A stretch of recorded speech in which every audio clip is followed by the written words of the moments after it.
CM గారు, ఈ పాత పేరు అమరావతి. ఇది రోజుకొక బంగారు గుడ్డు పెడుతుంది. దానితో చాలా డబ్బు వస్తుంది. రాష్ట్రం అభివృద్ధి చెందుతుంది.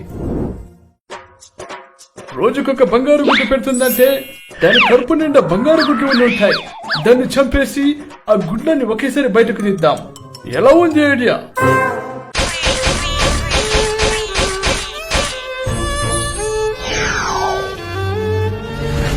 జరుగు జరుగు జరుగు జగన్ ఖాళీ చేయి కుర్చీ, జనరాజ్యం వస్తున్నది ఎన్నికల్లో గెలిచి.